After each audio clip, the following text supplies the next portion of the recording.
அவைக்கு தலைமை தாங்குகின்ற தலைவர் அவர்களே, மின்சார சபை சட்டமூலம் தொடர்பாக இங்கே விவாதம் நடைபெற்றுக் கொண்டிருக்கின்றது.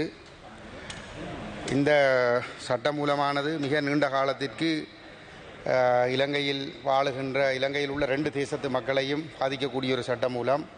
தமிழ் தேசம், சிங்கள தேசம் 2 தேசங்களினது மக்களினதும் மீதும் பாரிய தாக்கத்தை ஏற்படுத்தக்கூடிய ஒரு சட்டமூலமாக இருக்கின்றது. அவ்வாறான ஒரு சட்டமூலத்தை கொண்டு வந்து நிறைவேற்றுவதற்கான ஒரு அங்கீகாரம் இந்த அரசாங்கத்திற்கு இருக்கிறதா என்கின்ற ஒரு பாரிய கேள்வி இருக்கின்றது.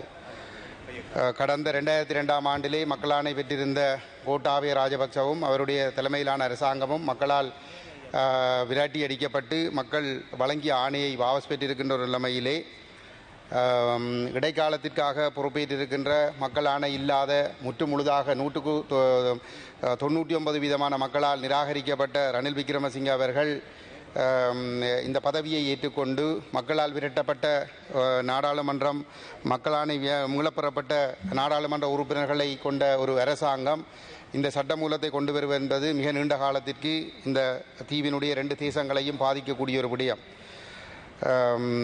அத்தோடு வடக்கு கிழக்கிலே பல இடங்களிலே இந்த காற்றாலை மின் உற்பத்திகள் மேற்கொள்ளப்படுகின்றது.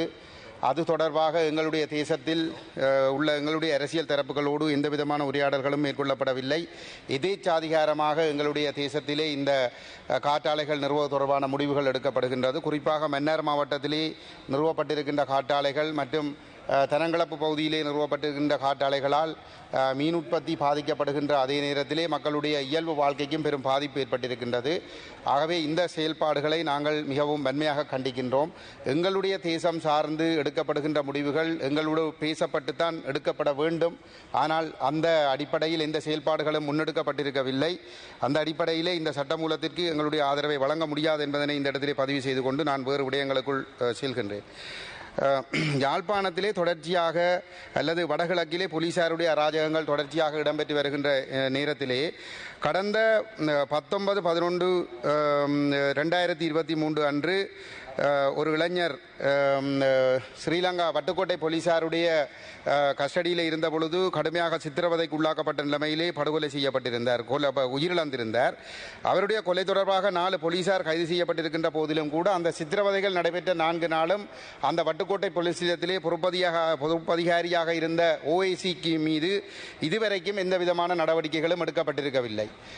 இது தொடர்பாக பொதுமக்கள் பாதுகாப்பு அமைச்சர் உரிய கவனம் செலுத்தாமல் இருப்பது ஏன் என்கின்ற ஒரு கேள்வி எங்கள் மத்தியிலே எழுந்திருக்கின்றது. ஆகவே இது தொடர்பாக உரிய நடவடிக்கைகள் எடுக்கப்பட வேண்டும்.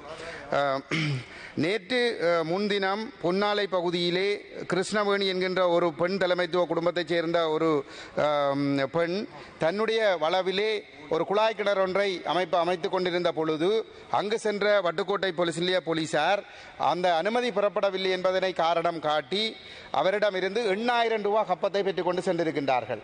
அந்த தாய்க்கு உடைய மகன் இப்பொழுது காப்போத்தா உயர்தரம் படித்துக் கொண்டிருக்கின்றார்.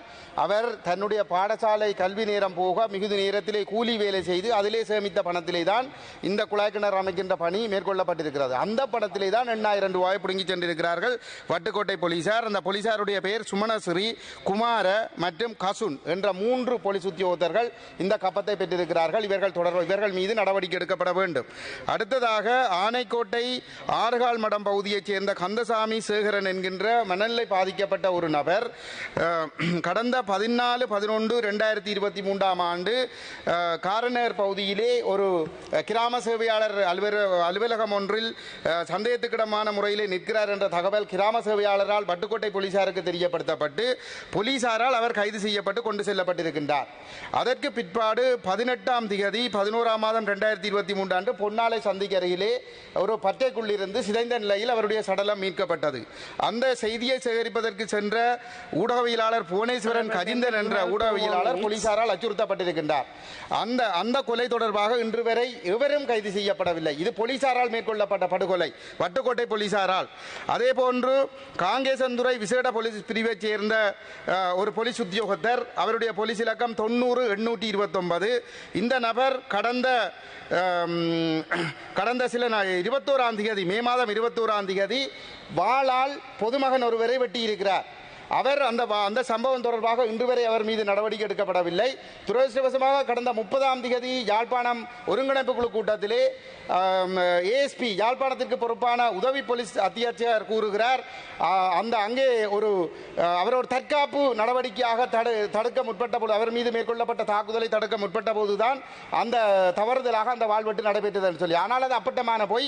என்னிடம் ஆவணங்கள் இருக்கிறது, அந்த ஆவணங்களை நான் இங்கே சமர்ப்பிக்கின்றேன், இந்த படங்களை அங்கே சமர்ப்பிக்கின்றேன் சபையினுடைய நடவடிக்கைகளுக்காக. இது தொடர்பாக உரிய நடவடிக்கை எடுக்கப்பட வேண்டும் என்று கேட்டுக்கொள்கிறேன். அத்தோடு கடந்த 4ஆம் தேதி பாதுகாப்பு அமைச்சு செயலாளரினாலே ஒரு வர்த்தமானி வெளியிடப்பட்டிருக்கிறது. புலிகளதும் தமிழர் புனர்வாழ்வு கழகத்தினதும் சொத்துக்கள் முடக்கப்படுவதாகவும் வேறு சில அமைப்புகளது அமைப்புகளது சொத்துக்கள் முடக்கப்படுவதாகவும் அந்த வர்த்தமானி வெளியிடப்பட்டிருக்கின்றது. இந்த விடுதலை புலிகளதும் தமிழர் புனர்வாழ்வு கழகத்தினதும் சொத்துக்கள் முடக்கப்படுவதாக வெளியிடப்பட்ட வர்த்தமானி மீளப்பெறப்பட வேண்டும்.